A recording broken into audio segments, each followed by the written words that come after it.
بسم اللہ الرحمن الرحیم۔ حضرت عمر فاروق رضی اللہ تعالیٰ عنہ کے دور خلافت میں جب ایران فتح ہوا تو ایران کے آخری بادشاہ یزدگرد کی بیٹی حضرت شہربانو رضی اللہ تعالیٰ عنہ جنگی قیدی بن کر مال غنیمت میں آئیں۔ جب مال غنیمت تقسیم ہونے لگا تو اہل مدینہ نے کہا یزدگرد کی بیٹی شہزادی ہے، اسے میں زوجیت میں دوں گا، وہ شہزادہ ہی ہوگا۔ لوگ سوچنے لگے کہ دیکھتے ہیں حضرت عمر فاروق کی نگاہ میں شہزادہ کون ہے۔ حضرت عمر فاروق رضی اللہ تعالیٰ عنہ کھڑے ہوئے اور فرمایا کہ اے حسین، ہمارا ہاں شہزادہ تو ہی ہے، اور حضرت شہربانو رضی اللہ تعالیٰ عنہ کو حضرت امام حسین رضی اللہ تعالیٰ عنہ کی زوجیت میں دے دیا۔ حضرت عمر فاروق کے اپنے بیٹے حضرت عبداللہ بن رضی اللہ تعالیٰ عنہ بھی تھی، مگر حضرت عمر رضی اللہ تعالیٰ عنہ نے اپنے بیٹے پر حضرت امام حسین رضی اللہ تعالیٰ عنہ کو ترجیح دی، کیونکہ سب صحابہ کرام رضی اللہ عنہم کو آقا صلی اللہ علیہ وسلم ہی نہیں بلکہ آپ اہل بیت پاک کو بھی دل و جان سے عزیز اور محبوب تھے۔ ایک مرتبہ حضرت حسن رضی اللہ تعالیٰ عنہ حضرت عمر فاروق رضی اللہ تعالیٰ عنہ کے ہاں عہد خلافت میں ان کے دروازے پر تشریف لے گئے، اور وہاں جا کر دیکھا کہ حضرت عبداللہ بن عمر رضی اللہ تعالیٰ عنہ دروازے پر کھڑے ہوئے حاضر ہونے کی اجازت مانگ رہے ہیں۔ اتفاق سے ان کو حاضر ہونے کی اجازت نہ ملی۔ حضرت حسن رضی اللہ تعالیٰ عنہ یہ خیال کر کے جب انہوں نے اپنے بیٹے کو اندر آنے کی اجازت نہیں دی تو مجھے کب اجازت دیں گے، واپس آ گئے۔ حضرت عمر فاروق رضی اللہ تعالیٰ عنہ کو معلوم ہوا کہ حضرت حسن رضی اللہ تعالیٰ عنہ اس خیال سے واپس چلے گئے ہیں تو آپ فوراً حضرت حسن رضی اللہ تعالیٰ عنہ کے ہاں تشریف لے گئے اور فرمایا کہ مجھے آپ کے تشریف لانے کی اطلاع نہ تھی۔ حضرت حسن رضی اللہ تعالیٰ عنہ نے فرمایا میں اس خیال سے واپس آ گیا، جب آپ نے اپنے بیٹے کو اجازت نہیں دی تو مجھے کب دیں گے۔ یہ سن کر حضرت عمر رضی اللہ تعالیٰ عنہ نے فرمایا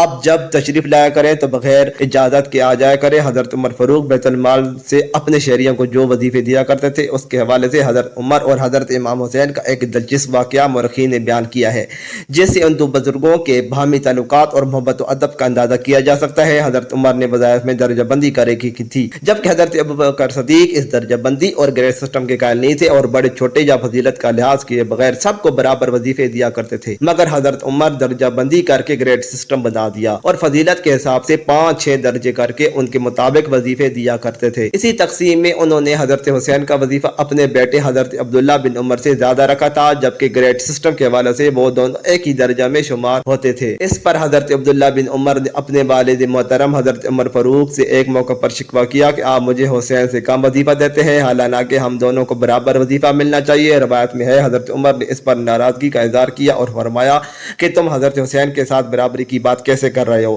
تم عمر کے بیٹے ہو اور وہ نواز رسول صلی اللہ علیہ وآلہ وسلم ہے۔ اگر آج تمہارے باپ امیر المومنین ہے تو حضرت حسین کے نانا کی برکت سے ہے، اس لیے اس سوچ کو ذہن سے نکال دو۔